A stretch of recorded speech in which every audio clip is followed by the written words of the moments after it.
Aloha, Evie, Tony, Dragon. Wow. I like that name. Hey, Jenny.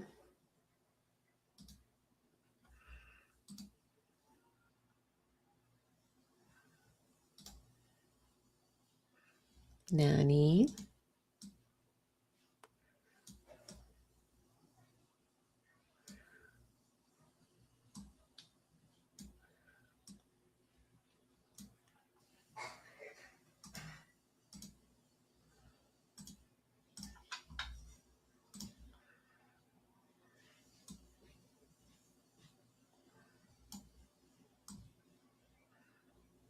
Hey, Grace Kid. Now, if you have any questions about real estate investing, about wealth building, about finances, about how to raise money, which is going to be the topic of this live, I'm going to be talking story with you guys about how you can do that. Anazo says hi. Aka. Hey, Aka. I seen you on our tax auction workshop. Excited. See you in Hilo. If you can in the chat, type where you're from. Today, we're going to be talking about how to raise money for your real estate deals, for your businesses. And for those who are watching this live, please comment below, put where you're from, say hi. I'm watching on some of the platforms on the desktop, so I can't see you unless you comment. Hey, sis. Hey, Keone. Or Keone.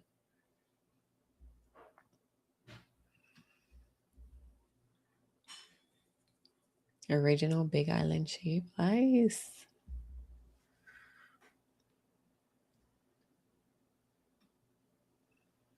So if you're not following me yet on the different social media platforms, I share simple breakdowns on Instagram, TikTok, YouTube, and Facebook, and all different platforms I post differently. So on Facebook is longer form, and LinkedIn, more written content. TikTok and Instagram is more so the shorter form content that, and they're also different posts as well.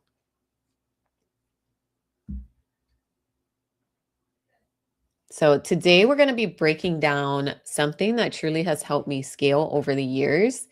And it wasn't that I grew up with money. It wasn't that my family had money. It was because I knew how to raise other people's money. So basically get other people to invest with you. And one of my main ways that I did that was through social media, because I live on Maui here in Hawaii, a small island. So it's very hard to go to these big conferences, meet all these big wigs, in different higher income areas. So what I did was start connecting with people online, everyday people. So if you want to hear more about this, please hit the like button and share this with somebody who is raising money, somebody who wants to learn more about it. And I want to talk about something that most people don't realize is that there are deals out there, but a lot of people don't end up doing them because they don't have the money. And so traditionally, I'm going to talk to you guys while I put on some of my face stuff because today is a very busy day. We have to go to one of our rentals. We have a multi-unit here on Maui, and we're trying to rent out the bottom, but we have to move some things around, take some measurements. And then we're going down to our warehouse and our offices to do some filming, but also to work on a few more things. My husband got a 3D printer, which I think is really cool. So now we can basically make our own things.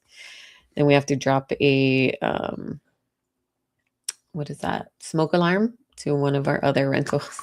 It's kind of never ending being a landlord. There's all this little miscellaneous things that you have to do. And I think that's why a lot of people don't end up wanting to be landlords at the end of the day, is because it is more work than people realize. And especially whenever you have turnovers. So whenever you have people moving in or out of your property, it does get a little bit harder to then manage all the expenses while it's vacant. So while you're not getting money. So, hey, Gabby, I'll see you in the next class. Yeah. Aka, thanks for joining. Stakes and leases. Oh, I like that. So, right now, surprisingly, there is a lot of people out there with money because they are afraid or maybe a little bit more conservative because of the real estate market, because of stocks, and because of oil prices, inflation. A lot of people are holding on to their money. So if you find a really good deal or a property at a discount or an investment in a business that could potentially have a huge upside, there's people out there waiting for an opportunity like that. So most people get stuck because they think that they have to have the money or they have to go through a bank and get all these approvals. But it's not really the access to money that slows people down. It's realizing that they don't have to do it all by themselves. You can partner with other people. You can raise private money, which I talk a lot about on my reels. Like with every investment, there is a risk, but at the same time, there are people that are willing to invest their money to get higher returns than they're getting right now.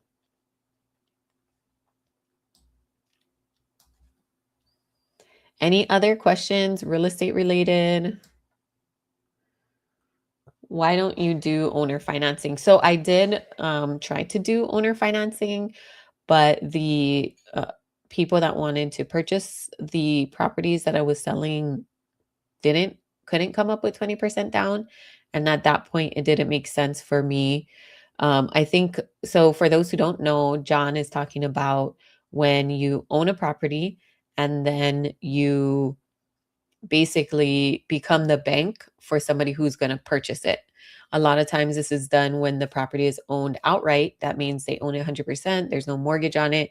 You could also do it if you did have a mortgage, that's called subject to. There's a whole other creative financing strategies that we can go down. But with owner financing, you just have to make sure that you get enough money up front just in case they don't make those initial payments, that you can get your money back if you have to take back the property. So whatever legal fees you'll have to pay, what other closing costs you have to pay, there's a lot of unknowns when it comes to basically having to take somebody to court. So, John, that's why I didn't move forward with owner financing, because I would have if somebody could come up with 20% down. So, on that topic though, like John mentioned, that you can find properties that the owner may be willing to finance it. So you don't have to go through the banks. You don't have to use other people's money or hard money or other institutional money. You could technically use your own money if you can come up with the 20% down, or if you get a grant or down payment assistance. Like that's huge. That's something that a lot of people overlook or think they don't qualify for. But if you're a first time home buyer, especially, there is a lot of ways that you can qualify for these things. Now, was that helpful so far? Like this live? Share it with somebody who is looking into creative financing or thinking they need so much money to start investing.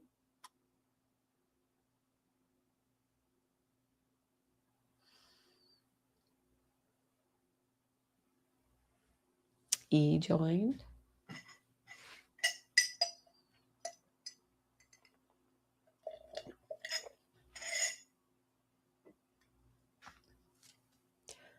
John said, do an unrecorded purchase money mortgage. Yes. So that is equivalent to what realtors would call like owner financing. So I've purchased properties that way, but I have never done that because again, they have not been able to come up with the 20% down payment. So it is a risk that you're taking. Like I mentioned, if they don't make the mortgage payments, instead of the bank being in charge of that, then you would need to be in charge of that. Hey, John.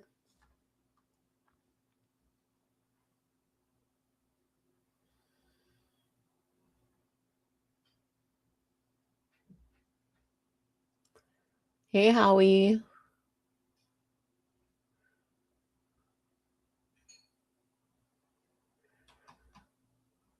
So I know when I got started in real estate, I thought that everybody had to go through banks.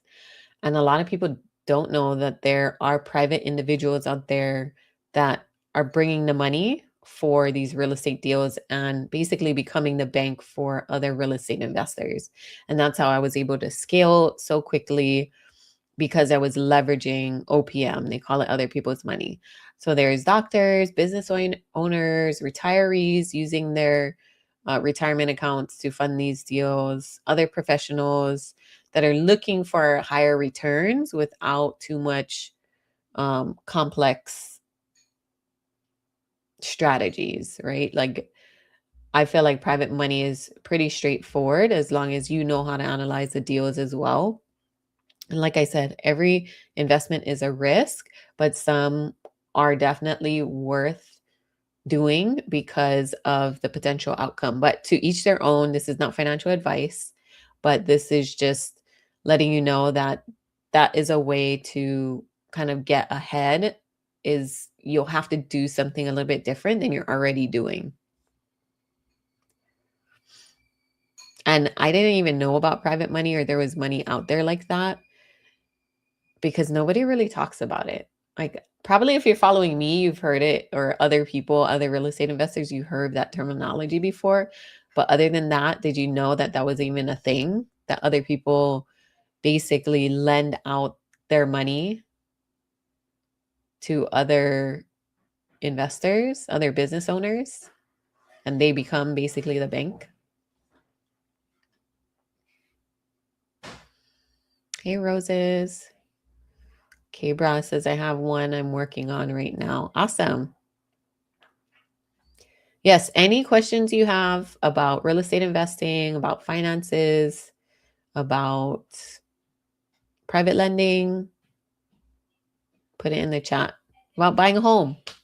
Now, this is just coming from my experience. Disclaimer, I am not licensed realtor, lender, anything like that. I'm talking about my personal experience, our students' experiences as well, and just things that I've learned along the way that I wish more people would be talking about openly.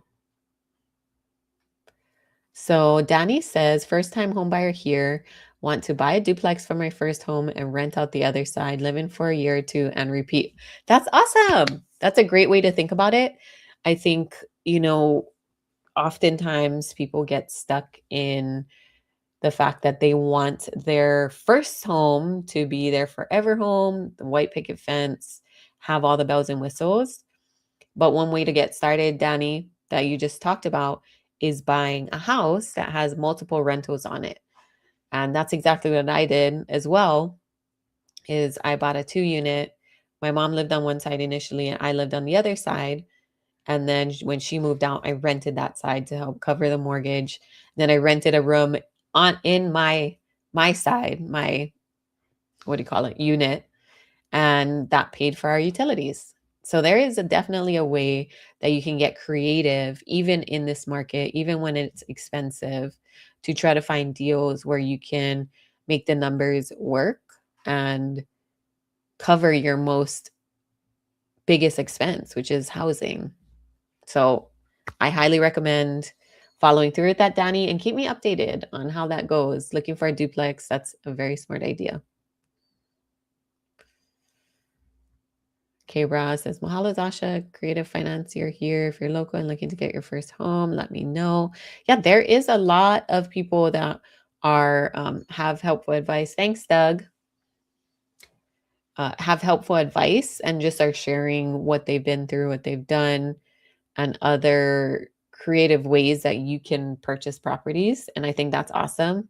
I think a lot more people now is are sharing more about what they're doing and what they've had success in so that you can then go look into those strategies.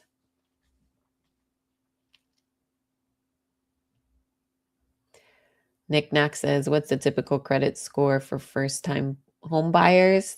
If there is a realtor or lender on this live, please answer that now. But I believe it depends on what type of loan you're getting. If you're doing the FHA loan, if you're doing the low down payment conventional loan, I think they have a like 3 or 3.5% loan as well. NACA, there's all different kind of loans that you could do. But thanks, that's a good question. Hey, Vanessa, Judith.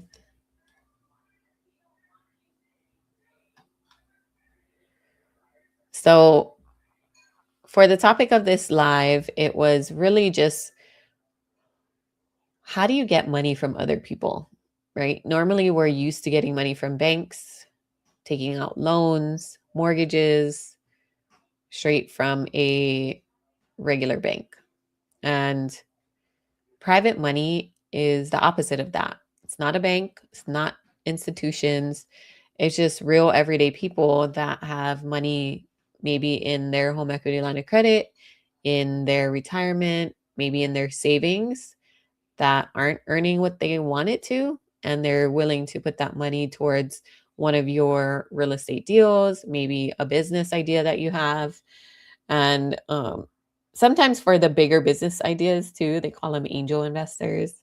So there's different ways that you can get people to invest into your business or your deal, depending on what you're doing. But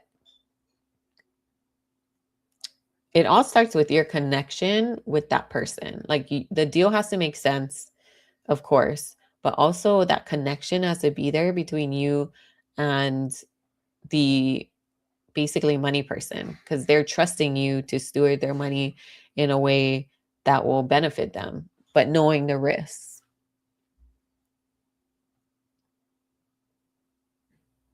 Oh, great. Norma Knickknack will request you. Well, there we go. We just connected two people that could potentially help each other. So Norma says 640 to 650 minimum credit score. That was Knickknack's question for a first-time home buyer.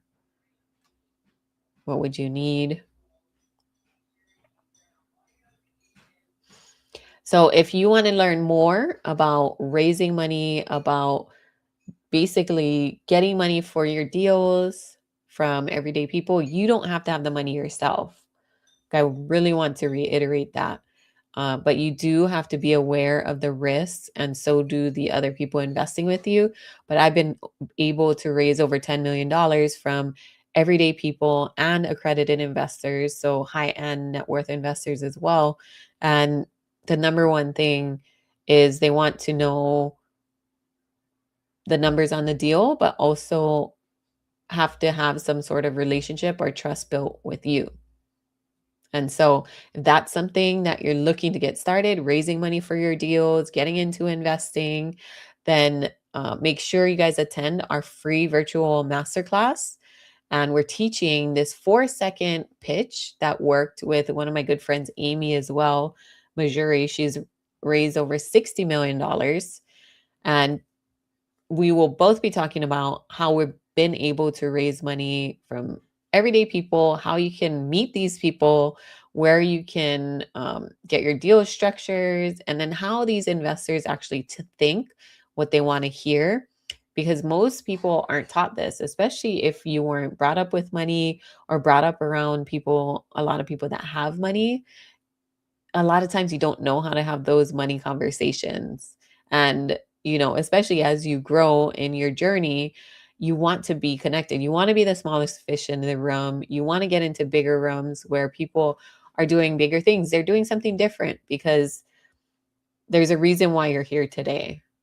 And that's to learn something, to maybe change the trajectory of your life, change what you're doing now, because maybe what you're doing now isn't working.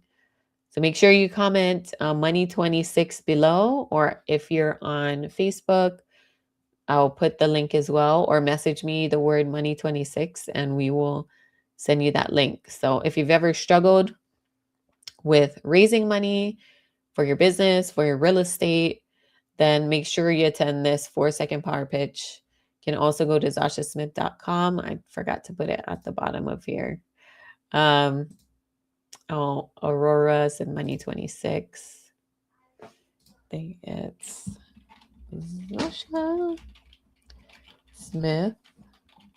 You can go to my website as well. I'll have it there. Just type it.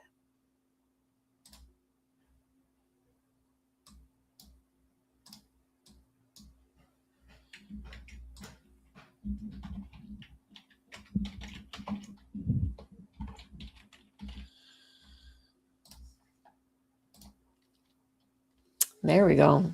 Do you guys see it at the bottom of the screen? I have it here. Let me see if I can pin it here too. Thank you, Lauren, for all the likes. Mr. G says Money26. Don't know how I pin it on here. Don't mind me. I'm still learning all of this.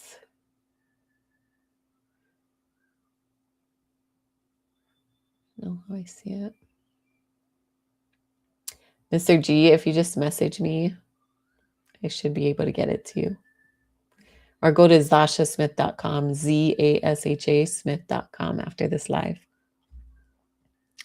So before I hop off, if you had all the money to pay for all the real estate, all the business ideas that you wanted, what would you do after that? What would you do? What would you create? What would you build? Real estate empire for your family, maybe businesses that would help impact your community in a good way. We want to see more people being innovators, creators, and really having a positive impact on this world. So with that, if this opened your mind just even a little bit, hit that like button so more people see this. Mahalo, Lauren, for all the likes and rocks. And if you're someone trying to get into real estate or start a business, but feel stuck because you really don't know how to find investors or people with money that would be interested in partnering with you or lending to you, then make sure that you attend this masterclass and follow me on here, on Instagram, on TikTok, YouTube. I'll be breaking this all down, and attend our masterclass next week, Wednesday. Hui hao.